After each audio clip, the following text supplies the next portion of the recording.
I'm Amelia Frost, 32, junior copywriter at a mid-sized agency in Manhattan where the coffee is strong, the deadline's stronger, and titles are mostly decorative.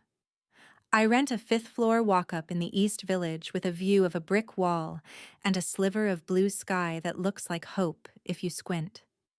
Most mornings, I whisper pitches to myself on the F train, like prayers I don't really believe in yet.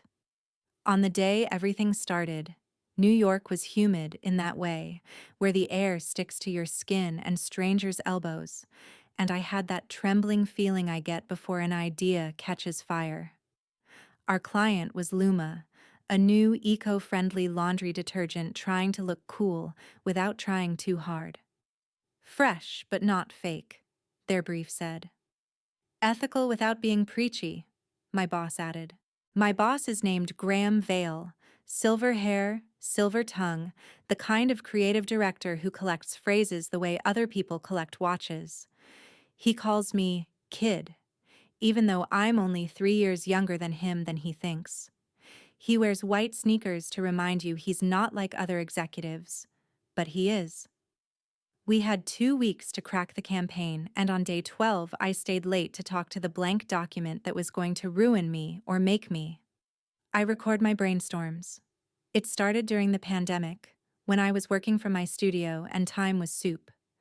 I'd hit screen record, talk through my thinking, and scrub back through later to catch the moment a spark turned into a flame. At 11:26 p.m., the line arrived. Clean has a conscience. I said it out loud. It felt like a puzzle piece snapping into place. I wrote it in the doc, circled it, tried other variations. Conscience clean. Clean you can live with. But the first line kept humming like a lyric you can't shake. The next morning, I slid my laptop onto the conference table and tried to keep my voice casual. I think I have something, I said. Graham leaned back, stretched his arms behind his head, and smiled with all his teeth. Let's hear it, kid. Clean has a conscience. The room went quiet. Account manager looked at strategy, who looked at Graham like he was a tuning fork, and we were listening for the note. That's clean, strategy said, and then immediately winced at her own pun. Graham nodded slowly, like a priest blessing bread. Say it again. I did. He tapped his notebook. I like the tension, he said. Makes clean feel moral without wagging a finger. I smiled, small and careful. It's sticky, I said. It opens up messaging around choices, little acts. It's permission to care. Permission to care, he repeated. Then he closed his notebook and said, Send me your drafts, Frost. I'll run it up the ladder. I emailed everything. The subject line read, Luma, clean, has a conscience, drafts plus rationale. I attached my notes, the first draft manifesto, a few sample headlines, and the VO script. Because I'm me, I also dropped the screen recording into my drive and linked it for the team. Just in case the thinking helps, I wrote. 2 days later, we had a client call. I wasn't in it. Just a small group, Graham told me. Don't worry, kid. Your fingerprints are all over this. I laughed. I shouldn't have. By the following week, the campaign deck came back with new typography and a glossy gradient that made clean look like sunrise. Slide 7 said, Concept. Clean has a conscience.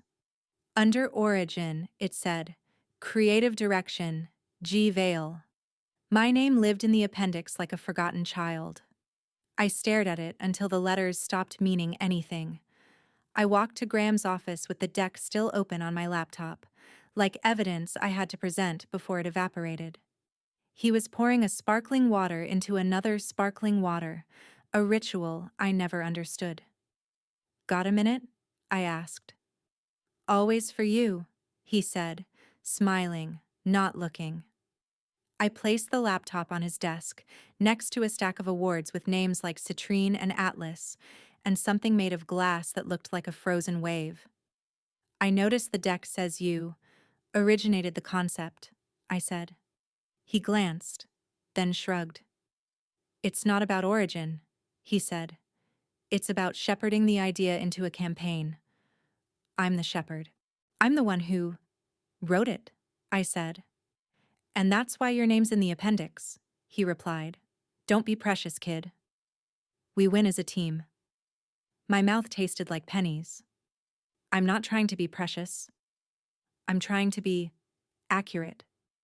He sighed, leaned forward, and lowered his voice. Look, he said, if this hits, it lifts all boats. You'll get bigger assignments, maybe a title bump. Don't trip over credit before we've even shipped. He smiled again. It didn't reach his eyes this time. The meeting ended with him clapping me on the shoulder like a coach. I went to the bathroom and stared at my face until it looked like a stranger's. I whispered the line to myself in the mirror. Clean has a conscience. Just to remember how it felt in my mouth when it was still mine. I want to say I fought harder right then. I didn't. I went back to my desk, made the changes the client requested, wrote 3 more lines that weren't as good, and tried to keep my hands from shaking. Then, the thing happened that you tell yourself won't happen. Not to you. Not when you've been careful to save drafts and send emails and be visible without being loud. Graham won an award. It was a regional precursor to a bigger show, but still, a real award. The kind that opens doors and inflates egos. The agency threw a watch party. The conference room smelled like pizza and ambition. I stood in the back, clutching a paper plate, trying to look happy. On the screen, they showed the case study. It was beautiful. Our line, my line, stitched through everything like a heartbeat. Then they cut to Graham in a black t-shirt, seated in front of a white CYSA, talking about the moment the phrase fell into place. He said, I remember writing, Clean has a conscience, and thinking, that's the spine. He said, He said writing. He said it like a memory he owned. The room clapped. Someone squeezed my shoulder. Your team crushed it, account said. I nodded, and the movement felt like a bobblehead attached to a body that wasn't mine. After, in the elevator, a junior art director named Lena lowered her voice. Didn't you come up with that? She whispered. I swallowed. Yeah, I said. You should say something. I did, I said. And? And he's the shepherd, I said, and heard how ridiculous it sounded, like a fairy tale with a wolf in a blazer. That night, I walked home because the train felt too small for my anger. New York was still humid, the city humming with its usual 1,000 small dramas, and I felt like I was wearing shame like a coat I couldn't take off. I thought about the first job I got after grad school, how my dad had told me, find people who see you. I thought about all the times I laughed when Graham called me kid, like if I leaned into it, it wouldn't bother me. When I got to my apartment, I kicked my sneakers into the corner and opened my laptop like a prayer book. I went to my drive. In the Luma folder, there was a subfolder labeled Process. I clicked, and the screen recording thumbnails lined up like a timeline of the last 12 days of my life. One had the timestamp 11:26 p.m. I hovered my cursor and the preview played, my tired face in the corner, my document, my voice saying, Clean has a conscience for the first time, and then that little gasp I made when I knew. Proof. My heart started beating so loud I could hear it. I dragged the video into the desktop like I was pulling it closer to me, like I could keep it safe if it was near. My phone buzzed. A Slack ping from Lena. You okay? I typed. Fine. Because I didn't want to be the girl who wasn't. Then an email came in from HR. Subject. Quick sync. Tomorrow? No body text. Just a calendar invite for 9 a.m. I stared at it and thought about timing, about shepherds and wolves, about how I'd saved everything, every draft, every time-stamped email, every version of the deck with my comments tracked, and my initials in the margin. I opened the video again, scrubbed to the moment the phrase dropped out of my mouth.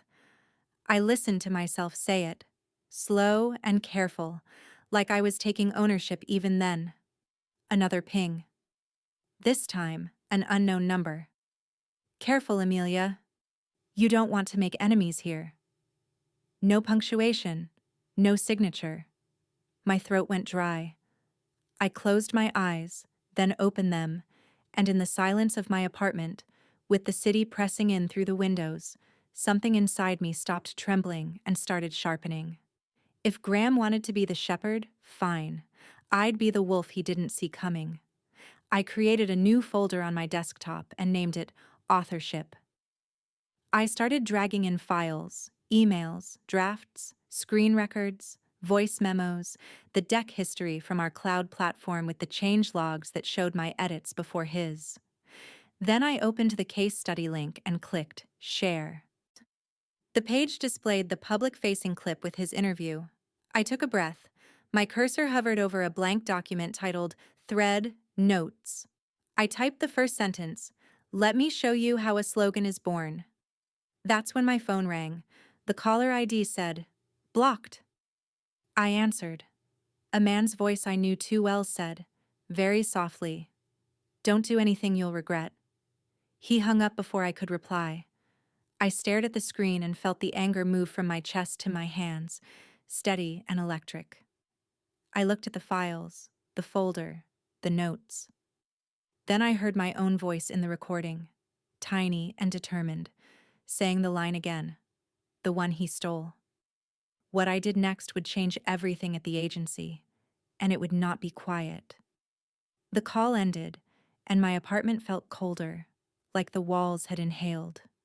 Blocked number, Graham's voice, soft but laced with warning. He wanted me to back down. But here's the thing about threats.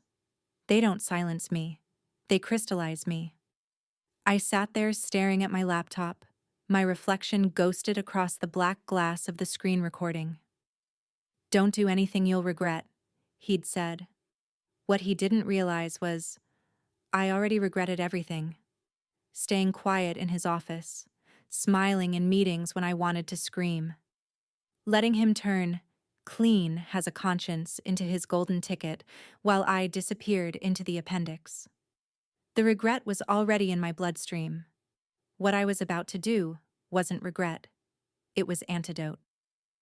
The next morning, I walked into the HR meeting. The office smelled faintly of burnt coffee and lemon cleaning spray. Two people sat waiting. Marianne from HR and Graham himself, legs crossed, sneakers blinding white against the gray carpet. "Morning, kid," he said with a grin that wasn't a grin. "Amelia," I corrected. My voice didn't waver. Marianne folded her hands. "We just wanted to align expectations," she began. "There's been some chatter about campaign credit distribution.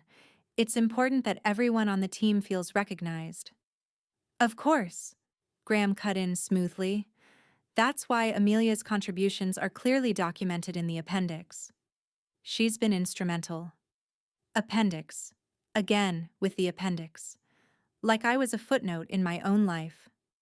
I looked straight at Marianne. "I have a screen recording of myself writing the line. Time-stamped. I also have the original draft emails dated before Graham's revisions." The room went still. Marianne blinked. Graham chuckled softly, shaking his head like I was a child waving crayons. "Process materials don't equal ownership," he said. "We're a collaborative shop." Ideas bounce, evolve. I refined her draft into a campaign. That's the difference. "Funny," I said, leaning forward, "because in the award interview you didn't say, 'We refined.' You said, 'I wrote.' Singular. As if I didn't exist." The air tightened. Marianne cleared her throat. "This sounds like something we should revisit later." Graham stood, already dismissing me. "Don't worry, kid. I'll make sure you get pulled into the next pitch. Bigger room, bigger spotlight. Let's move forward, okay? I walked out without answering. My hands were shaking again, but this time it wasn't weakness. It was voltage. That night, I started building my revenge. Not sloppy revenge.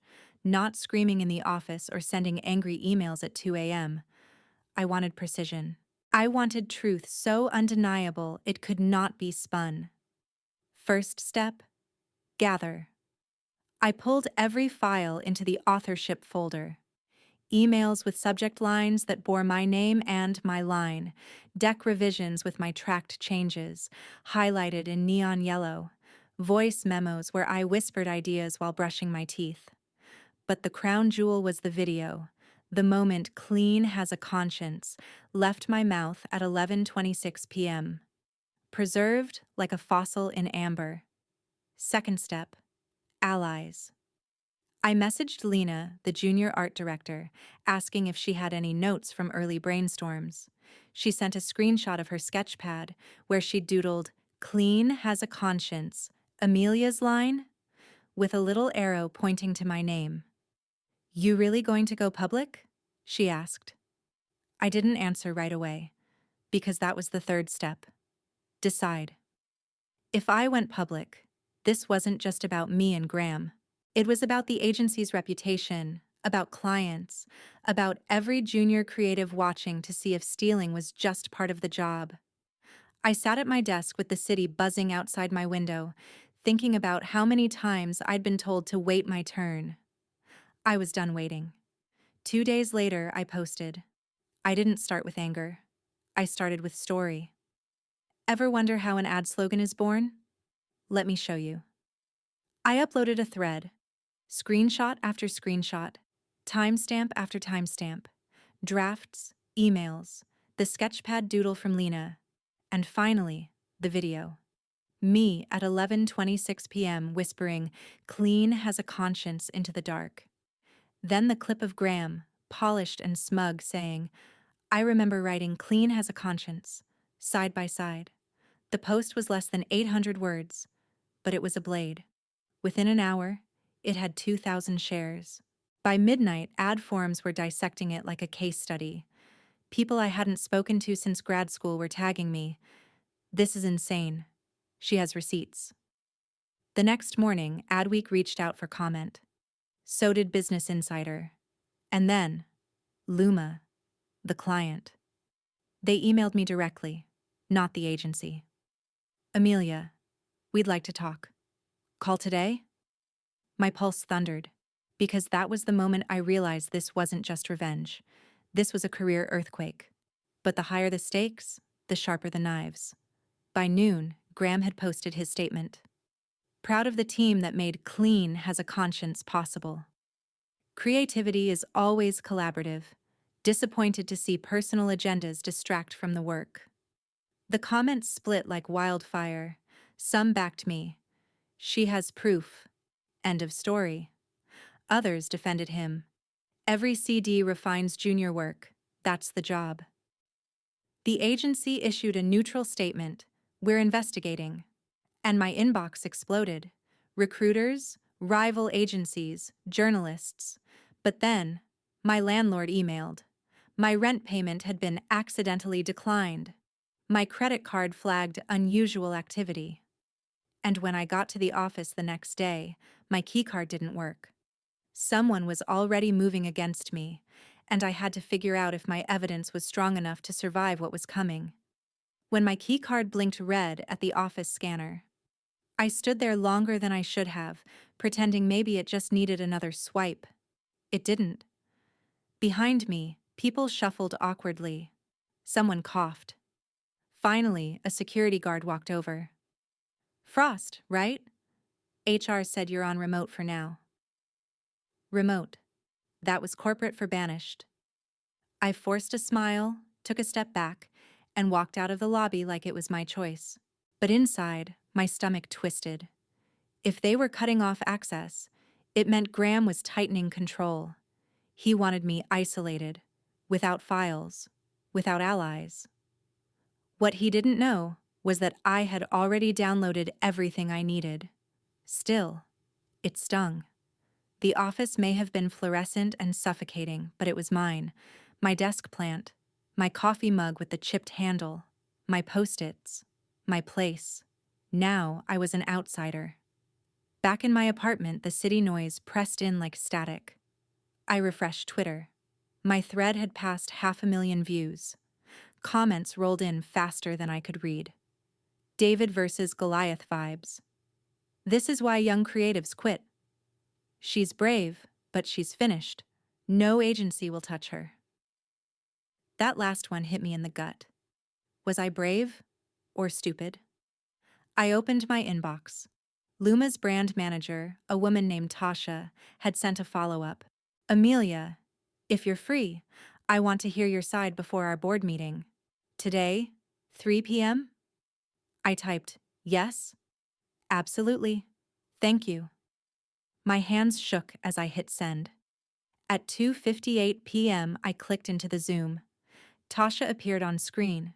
Sharp bob haircut, glasses that caught the afternoon light.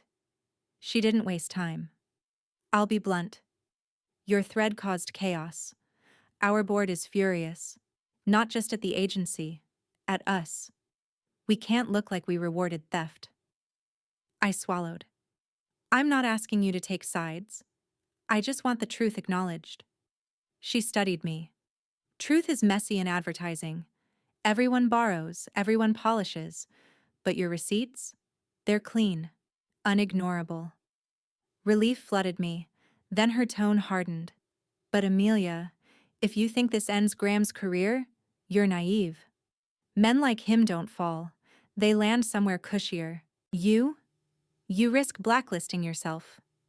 The word hit like ice water. Blacklist. Are you saying I should stay quiet? I asked.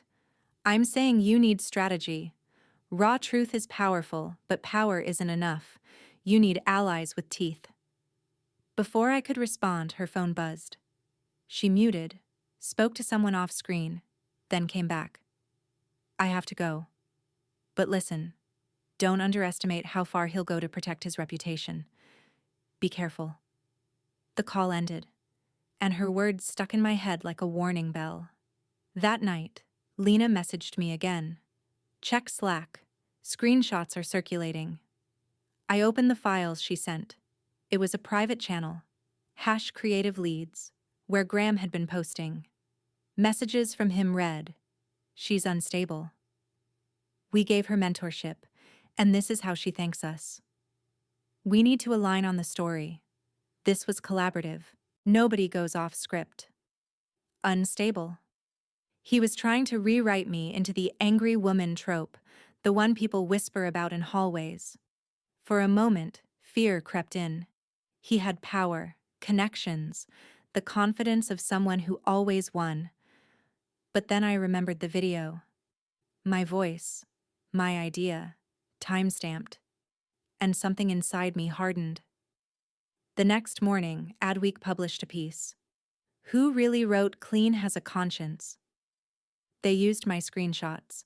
They embedded the video. They quoted Graham's award speech side by side with my proof. And in the comments section, creatives from other agencies chimed in. I've had work stolen by him too. Vale is notorious for this. Finally, someone has receipts. The tide was turning. But victory came with consequences. My phone rang. Unknown number again. This time, when I answered, there was silence. Just breathing. Then, click. I froze, staring at my own reflection in the dark screen. He wasn't just trying to ruin my career, he was trying to scare me into silence. And for the first time, I wondered, had I started a fight bigger than I could finish? That silent call replayed in my head all night. I lay in bed staring at the ceiling, my heart pounding with every car horn and siren outside. By morning, I hadn't slept a minute. My inbox was chaos. Half support, half strangers calling me a liar, an opportunist, a bitter junior who can't handle collaboration. The industry was divided, and I was caught in the middle like a rope in a tug of war. I thought about quitting, deleting the thread, pretending none of this happened. But then I opened the video again, the 11:26 p.m. clip of me whispering, "Clean has a conscience." I watched the spark in my eyes when the words clicked into place. That spark was real, mine, untouchable, and I knew I wasn't quitting. At noon, there was a knock on my apartment door. I froze. Nobody had buzzed in. When I peered through the peephole, a man in a suit stood there holding a slim envelope. "Miss Frost?" he called. His tone was polite, rehearsed. I didn't answer. He slid the envelope under the door and walked away. Inside, a cease and desist letter from the agency's legal team. It accused me of defamation, breach of contract, and unauthorized disclosure of proprietary creative materials. My hands shook. They weren't just trying to discredit me, they were trying to bury me. I called my dad. He's a retired teacher, not a lawyer, but he has the kind of voice that steadies me even when the world feels tilted. "Don't panic," he said. "Bullies use paperwork the way they use words, loud and intimidating. But truth is stronger. Do you have a lawyer?" I didn't. Find one. Now that night, I reached out to a friend from college, Sam, who'd gone into media law. We hadn't spoken in years, but he responded within minutes. We met at a noisy cafe in Soho. Sam wore glasses and had grown a beard since I last saw him, but his energy was the same. Fast, sharp. He flipped through the cease and desist, scoffing. "This is smoke. They're betting you'll fold before it goes anywhere." "Don't. Can they actually sue me?" I asked. "They can try. But your receipts are solid, and if this goes to discovery, they risk exposure. You're safer than you think." Safer. I wanted to believe that. "Here's my advice," he continued. "Don't just defend yourself. Go on offense. Use your evidence to file a complaint with the Ad Council, the creative guilds, anywhere his reputation matters." My pulse quickened. "You think I should escalate?" "I think you already lit the fire," he said. "Now you decide if you want to watch it burn or pour gasoline." The choice gnawed at me. Escalating meant more eyes, more pressure, more enemies. But backing down meant letting Graham win. That night, I drafted a formal complaint. I attached everything: emails, drafts, timestamps, the video. I sent it to the American Association of Advertising Agencies, the National Ad Ethics Board, and even Luma's board of directors. My hands were steady this time. The next morning, my phone buzzed with a text from Lena. "Check Twitter. Urgent." I opened the app. There it was. A new video clip. Me, during an early brainstorm, fumbling through bad lines out loud. "Conscience clean? Clean you can live with?" The caption read, "Does this sound like the genius she claims to be? Or a junior tossing spaghetti at the wall?" It was framed like I was incompetent, desperate. The account posting it was anonymous, but I knew it was him. My throat tightened. For every person who saw the truth in my receipts, another would see this and laugh at me. That's when my phone rang. Tasha from Luma. Her voice was clipped, urgent. "Amelia. Our board is in emergency session. Graham's already here, spinning his version. If you want your truth heard, you need to be in this room. Now." My chest tightened. This was it. The confrontation. But I had no idea if walking into that room would save me or destroy me. The taxi ride to Luma's headquarters felt like a countdown. Midtown blurred by in streaks of yellow cabs and glass towers, but all I could hear was the thud of my own heartbeat. I clutched my laptop like armor. Inside it, the video, the emails, the complaint files, proof. When I walked into the lobby, Tasha was waiting. She looked me over quickly, like she wasn't sure if I'd actually show. "Come on," she said. "They've already started." The boardroom was a long rectangle of glass and chrome. At the far end sat 7 executives, faces impassive. And at the center of the table, leaning back like he owned the air, was Graham. He turned as I walked in, smiled. Too smooth. "Kid," he said softly. "Only for me. Careful." Tasha gestured toward an empty chair beside her. "Amelia will present her perspective." The chair felt heavier than it looked, but I sat. One of the executives, a man in a navy suit, folded his hands. "We've heard Mr. Vale's version. He claims the slogan was developed collaboratively, refined under his direction. Ms. Frost, what's your response?" The room tilted for a moment. Then I opened my laptop. "My response," I said, "is that ideas leave fingerprints."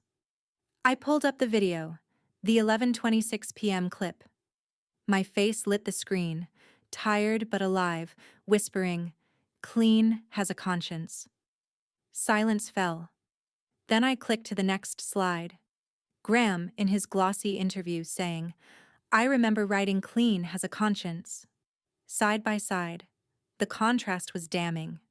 Murmurs rippled around the table. Graham shifted in his chair. "Out of context," he said, "junior staff often record fragments.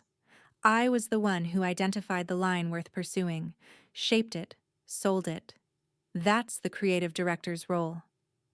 I met his eyes, steady. "You didn't shape it. You claimed it. And you erased me." For the next 20 minutes, it was a war of words. He leaned on charm, experience, reputation. I leaned on facts, files, timestamps. Every time he said "we," I showed a draft with my initials. Every time he said "collaborative," I showed a screen recording of me working alone. By the end, the executives weren't looking at him anymore. They were looking at me. Finally, Tasha spoke. Her tone was decisive. "This board can't endorse theft. Not when the evidence is this clear." She turned to Graham. "Effective immediately, Luma is suspending its relationship with your agency pending review." The words hit like a hammer. Graham's face stayed calm, but I saw it, the twitch at the corner of his jaw. He stood, adjusted his sneakers.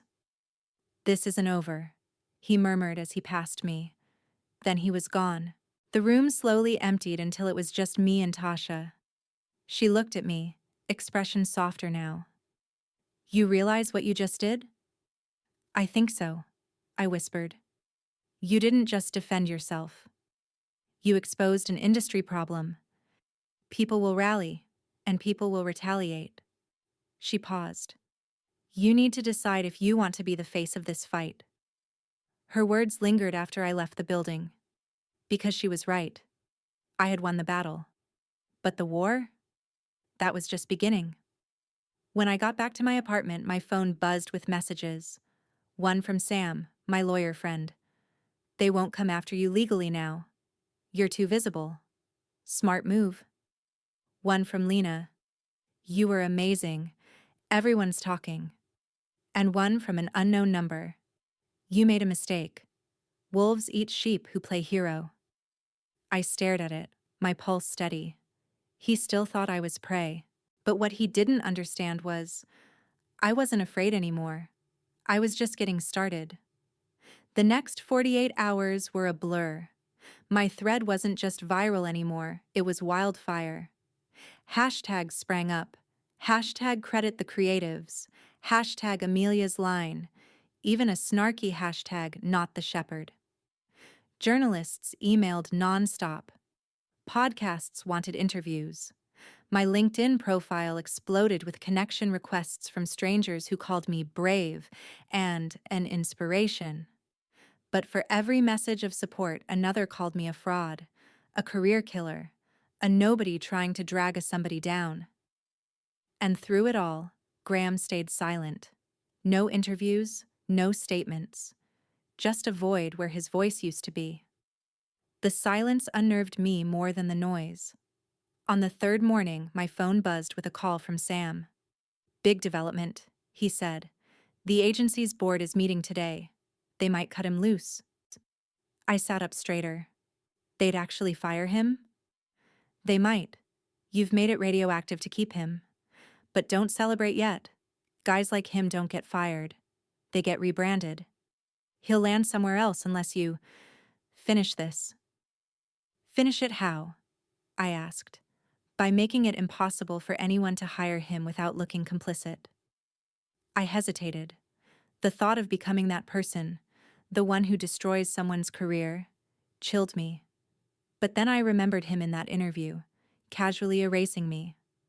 I remembered the cease and desist letter, the anonymous threats, the silence meant to intimidate.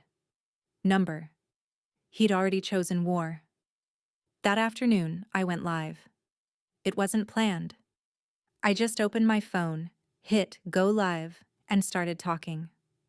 I told the story raw. No scripts, no polish. I talked about being called kid, about being told to wait my turn, about watching my line win awards while my name lived in an appendix. I played the video clip, showed the drafts, let people hear the crack in my voice at 11:26 p.m. when the line came to me.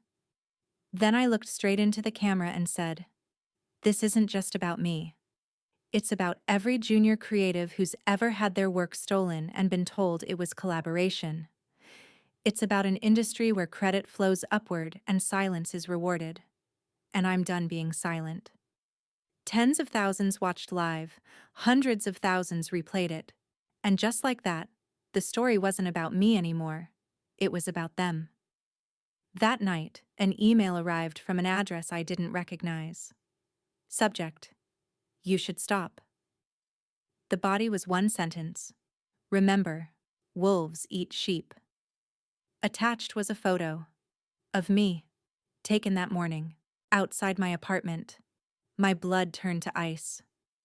I called Sam immediately. My voice shook as I explained. "That's harassment," he said firmly. "Document it. Save everything.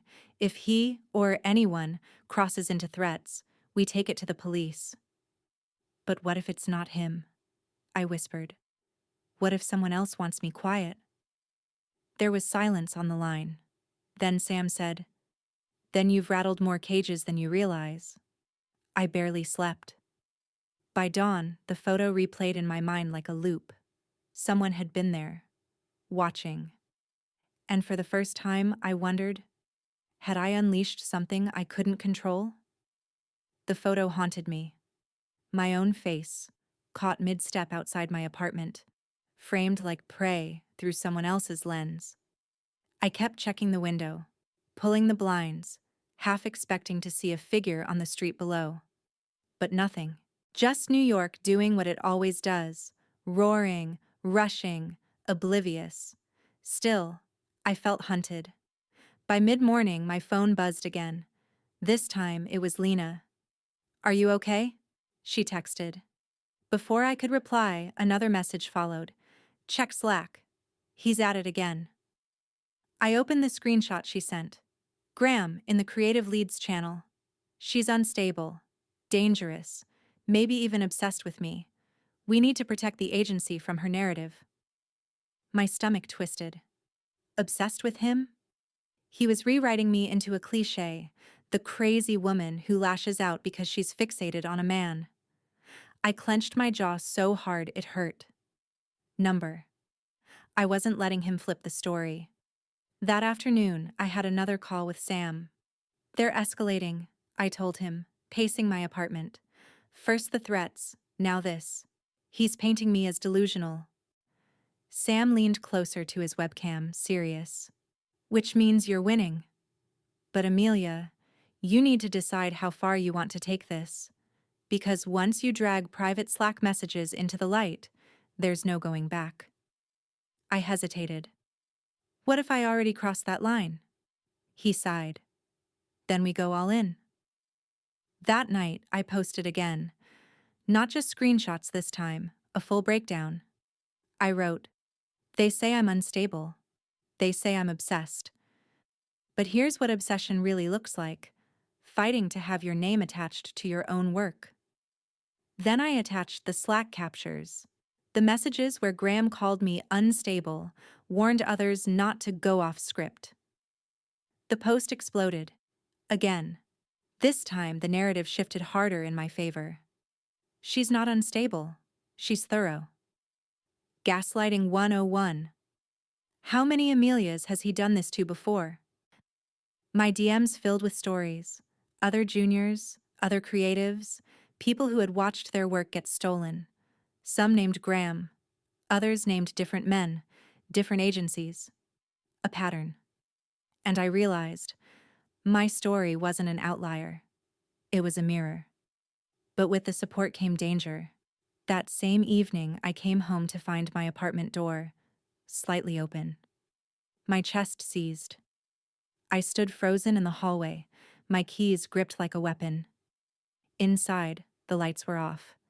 The air felt disturbed, unsettled. I called out, "Hello?" No answer. I stepped inside slowly, heart pounding. Nothing looked stolen. But on my desk, my laptop was open, and on the screen, a single sentence typed into a blank document. "This is bigger than you think." I stood in my apartment doorway, staring at the words glowing on my laptop screen. This is bigger than you think. My throat went dry. The cursor blinked at the end of the sentence, steady, patient. Someone had been here. Someone who knew my passcode. Or worse, didn't need it. The walls suddenly felt too close, the air too still. I backed away, heart racing, then slammed the door shut and double-locked it. For the first time since this started, I wasn't just angry, I was scared. I called Sam immediately. His voice sharpened when I told him, "That's not just intimidation, that's trespassing. You need to call the police." But I hesitated. The thought of uniformed officers poking through my things, treating me like some hysterical woman, it made my stomach knot. "What if they don't take me seriously?" I asked. "Then we make them take you seriously," he said. "Document everything. Photos, timestamps. We build a trail." I snapped pictures. The open document. The timestamp in the corner of my screen. The faint scuff on the floor near the doorframe that hadn't been there before. Receipts. My favorite weapon. That night, I barely slept. Every sound in the hallway made me sit up in bed. Every car horn outside felt like a warning. But in the dark, something shifted inside me. Fear wasn't silencing me, it was sharpening me. If this was bigger than I thought, then maybe I'd been too focused on Graham. Maybe he wasn't working alone. The next morning, I got my first clue. A journalist from Adweek messaged me privately. "Off the record," she wrote, "several sources claim Vale wasn't the only one who profited from your line. The agency's leadership pushed the award submission. They all signed off on the case study video with his name attached." My chest tightened. Of course, Graham wasn't just a rogue thief. He was protected. The agency had known, maybe even encouraged it. And now, with me making noise, they weren't just defending him. They were defending themselves. The wolf wasn't one man. It was the whole pack. I called Lena. She picked up on the first ring. "They're going to eat me alive, aren't they?" I said. She was quiet for a second, then, "Not if you hit first. Harder." "Harder how?" "Blow it open. Don't just expose him. Expose the system. Make it impossible for anyone to dismiss you as some bitter junior. Show them this is an industry-wide sickness." I swallowed. "That's not revenge. That's war." "Exactly," she said. That night, I started building a new folder. This one wasn't called authorship. It was called The Machine. Inside, I dropped not just my files, but the messages I'd been collecting from other creatives.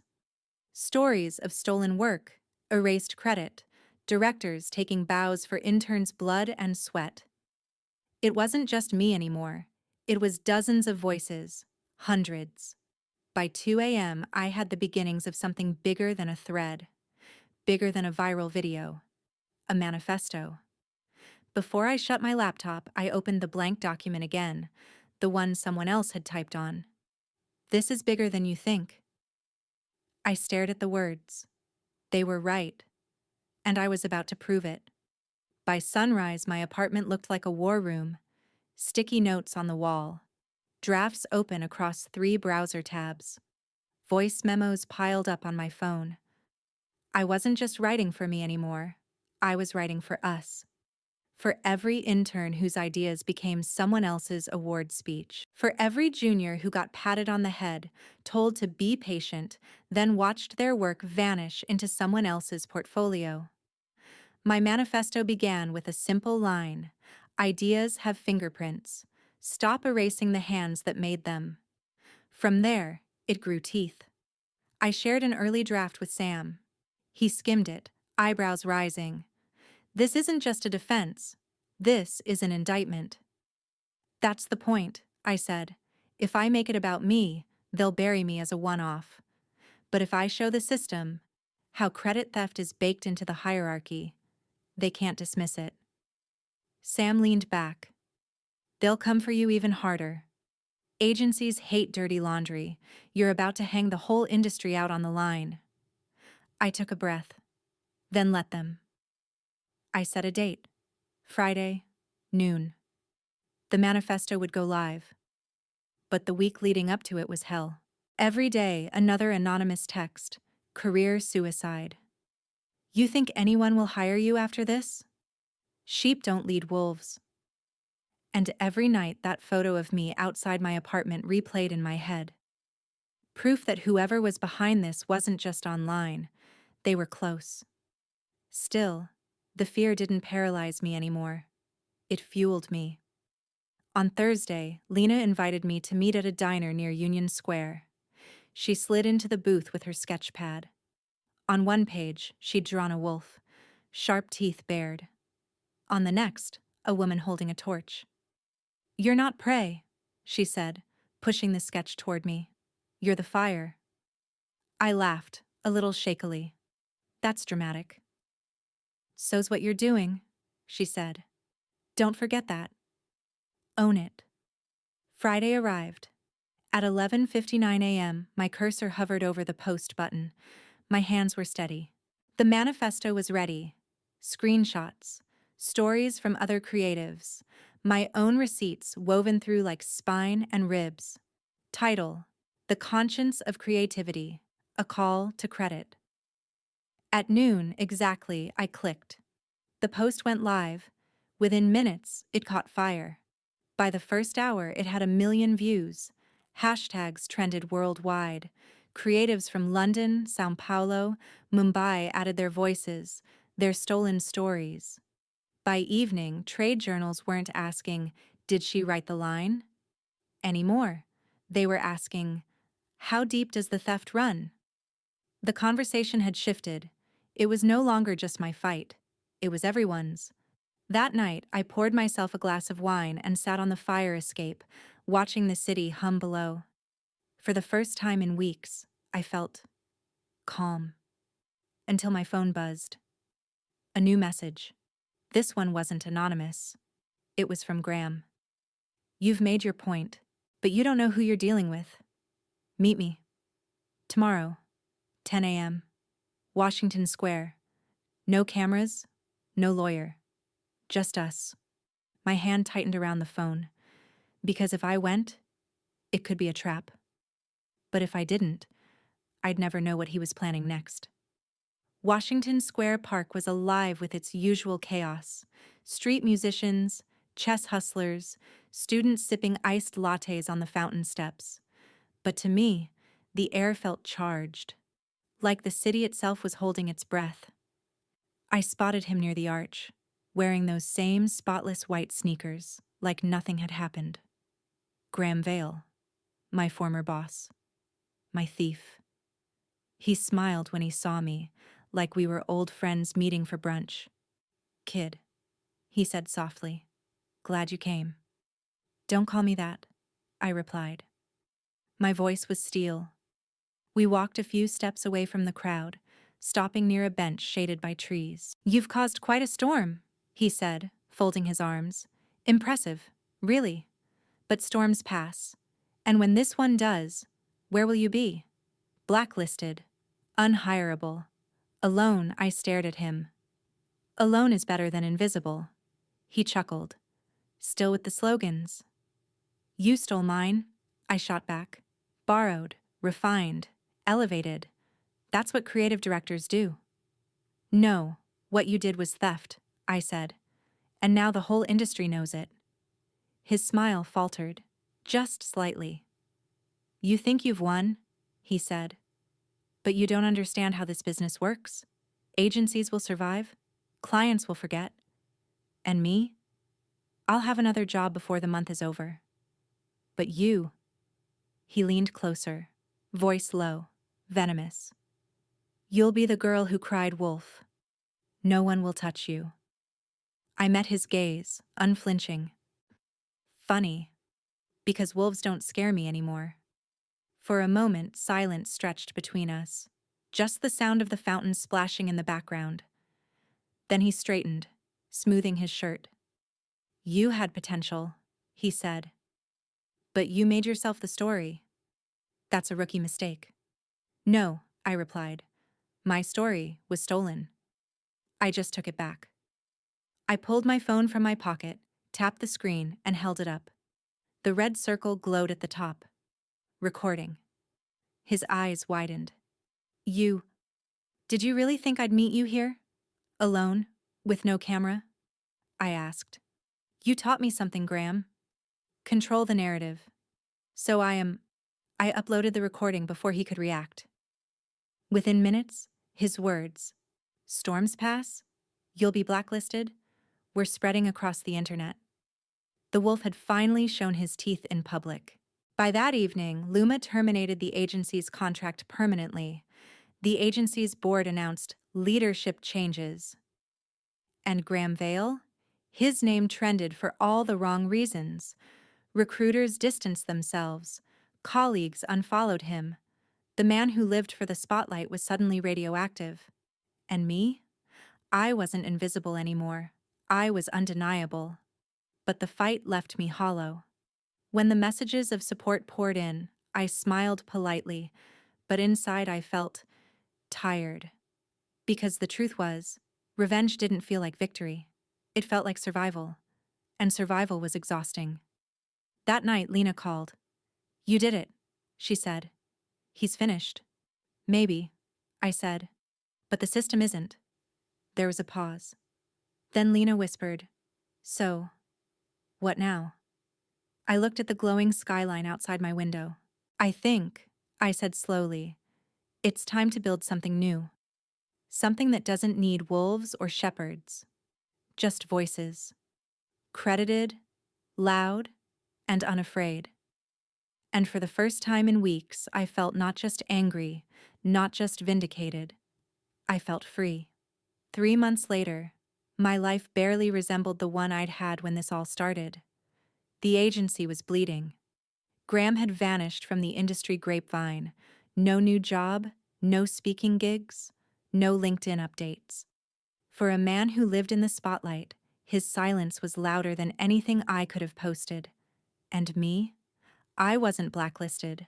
I was busier than ever. Freelance offers poured in. Speaking invitations, panels, guest lectures. Not because I was the girl who fought Graham Vale, but because I had become something bigger. A voice calling for change. The manifesto kept growing. Other creatives added their stories, their receipts, their scars.